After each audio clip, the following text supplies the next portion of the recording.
Welcome to today's Public Library Trustee training. Today we will be talking about planning with uh, a more in-depth look at strategic planning, and we'll also touch on technology and disaster planning. All of these trainings are available in a number of places. The recordings are on the State Library YouTube channel, on the State Library Niche Academy, and we also have them available on the Board of Trustees LibGuide.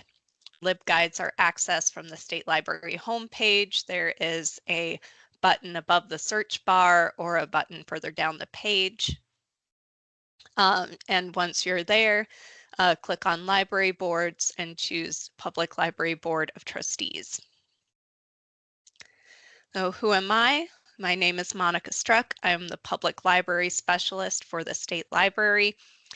And even though I don't believe we touch on library law in this presentation, just a disclaimer that I am not a lawyer, and so nothing said in this webinar is legal advice, and please consult local legal counsel with relevant questions. Oh, this mouse. Okay, agenda. We'll start off by talking about why should we plan, and then we'll go into strategic planning in a little bit of depth, and we'll go over technology planning and disaster planning. So why plan? Most importantly, because it helps you allocate your library resources, both people and monetary resources. And as an added bonus, planning is incentivized by the state library. Strategic plans are required for the developing level of the public library standards, and technology and disaster plans are required at the future focus level. So in addition to, laying out your resources to the very best of your ability, you can, also, we give you kudos and eligibility for grants for having these plans in place. Okay, so we're going to start off by talking about strategic plans. Again, this is required for the developing level of the public library standards. So strategic plans are a 3 to 5 year plan. And as you're, working on a strategic plan, it's important to, bring your knowledge of the community into it to make sure that your goals and objectives are, meeting needs of the community. And it'll usually include library mission and vision. And again, 3 to 5 goals with objectives underneath. Community assessment, things that you should be, thinking about in regards to your community as you are working on a strategic plan. General demographics, what races are being represented, the number of families, households, employment levels, where are people working, how many are unemployed, information like that can help you, decide what kind of services would maybe be beneficial to your community. General services and organizations available in the community that can help you identify holes that might be existing, within services already existing. And things to keep in mind as you're thinking about the community you're serving. Do any of the above items change depending on the season? For instance, a lot of the smaller, farming communities might, suddenly become much more diverse in the late summer, early fall when the international harvesters come? Or are any of them going to change in the next 5 years? Is the community saving money to make a brand new splash pad? Or is there a group that's starting a soup kitchen? Or did the workforce development office recently close? Things like that.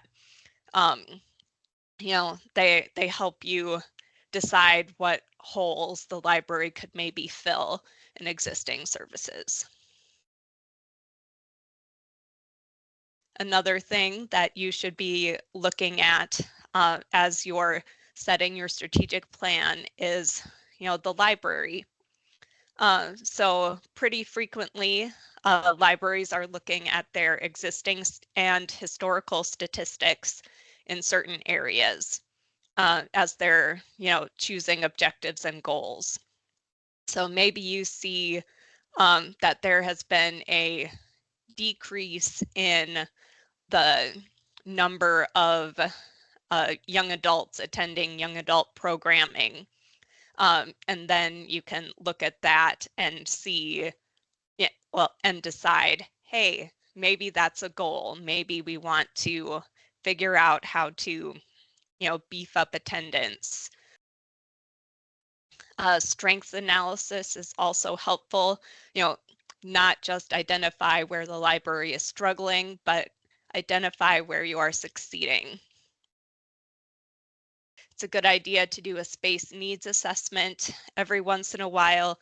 Make sure the space the library currently has is still meeting the needs of the community. It's not always possible to, if you find the space is not meeting the needs, it's not always possible to, do an addition or get a brand new, building. But you can also look at things like, rearranging the collection. Maybe historically, the children's has been downstairs, but maybe if you moved it to, upstairs by, the front door, the things will circulate better. So just looking at the space you have and, figuring out how to best use it. And then, seeing what other libraries are doing is another really great option. The libraries in North Dakota are very forthcoming. We have a very active library director listserv. And so, we can ask questions that way. We can also compare data on the PLS, and there is even a tool through the Institute of Museum and Library Service that allows you to compare your library with libraries around the nation. So it's pretty cool. There's lots of avenues for research on what's going on in libraries.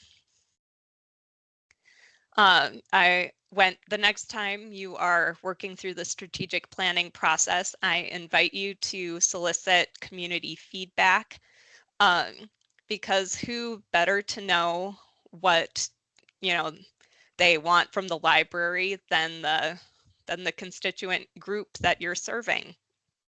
So this can be done through surveys, or you can, invite in small focus groups, just to get a feel with how happy, the community is with existing service and find out what they would like to get, out of the library going forward. Oh, happy clicker. Okay. So putting it all together, the strategic plan will generally begin with a mission statement and a vision statement. I will say, well, most of our libraries have a mission statement. Not everyone has a vision statement, nor would I say a vision statement is required. So don't feel like you have to go out there and develop a vision statement. If you have a mission statement, that is a good place to start. And then after the mission statement, you'll state the goals and the objectives underneath them. And before we move on to the technology plans, I will say strategic plans should be a living document. Don't, approve the strategic plan and then, shove it in a drawer and never look at it again. Bring it out every year, at, the first meeting of the year. Look at it, talk to the director about how it's going, see, if any of the goals or objectives need to be tweaked. See if any of the goals got met faster than you thought they would. Look at it. It's a living document. Don't feel like, you need to stick to it to a T. Life happens in library land. No one expects the strategic plan at the end to look like it did, at the beginning. And the state library does collect the strategic plans, not, so that we can check up on you and say, hey, you haven't, done so-and-so yet. Just more as an awareness for us so that we know, what you're doing in the library, what you're hoping to have happen. And then it kind of helps get on our radar. If we know you have big projects coming, we can provide more support. Okay, so technology planning. So this is another 3 to 5 year plan. The libraries participating in the E-rate contract are already doing this because it is required as part of the E-rate program, I believe. But it looks at all hardware and software for staff and patrons. So this includes staff computers, public use computers, printers, and any of the fun IT stuff. If your library has a maker space, so 3D printers, 3D doodle pens. This is more than just a list of replacement and maintenance needs, but it's also more than a wish list of all of the cool technology that your library would have if the resources were available. So in the technology plan, be planning for replacement costs and things like that, but also consciously planning for how you're going to incorporate technology into library service to patrons.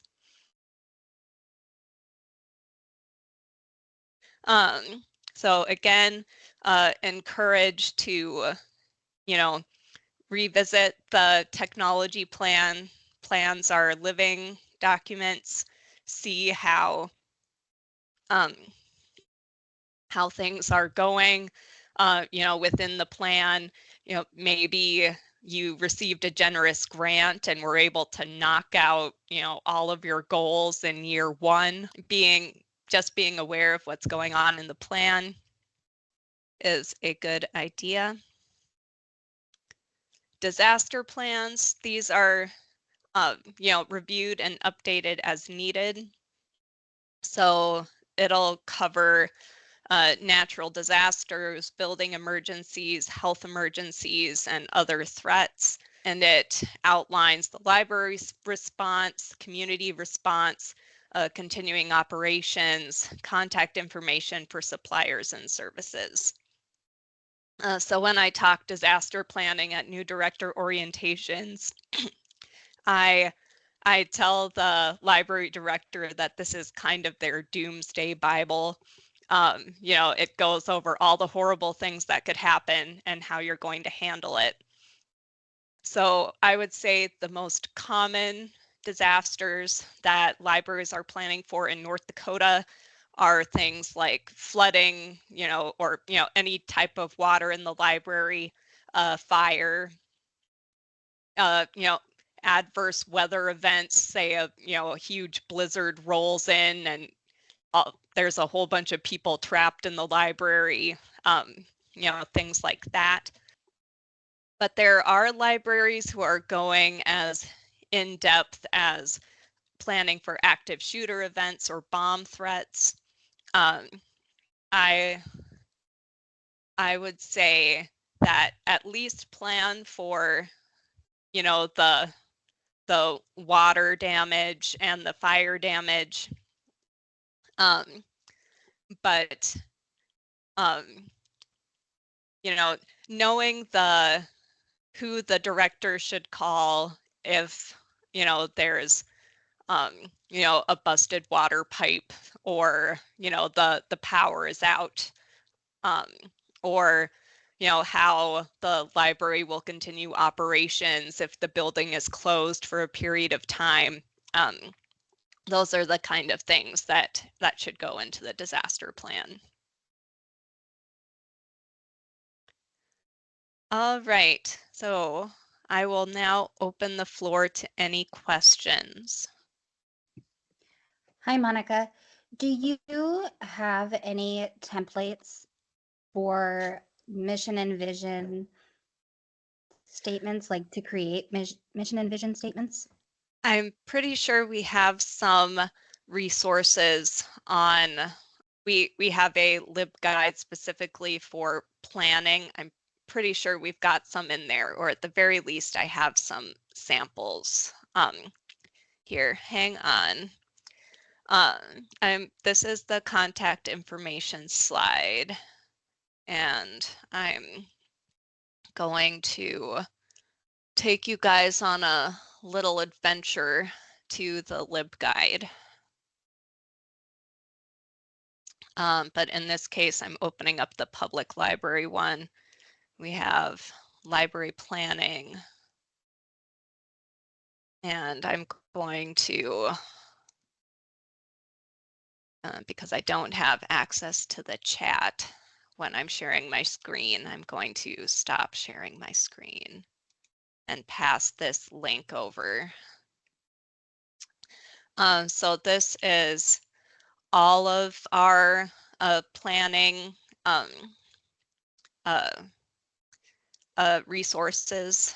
So we have example plans that libraries have allowed us to share.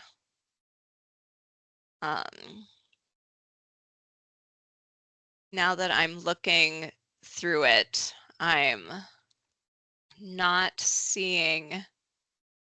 Oh, yes, we do have something specific to writing mission and vision statements, and I'll throw that link into the chat as well, so that you don't have to go on an extended journey like I did to find it.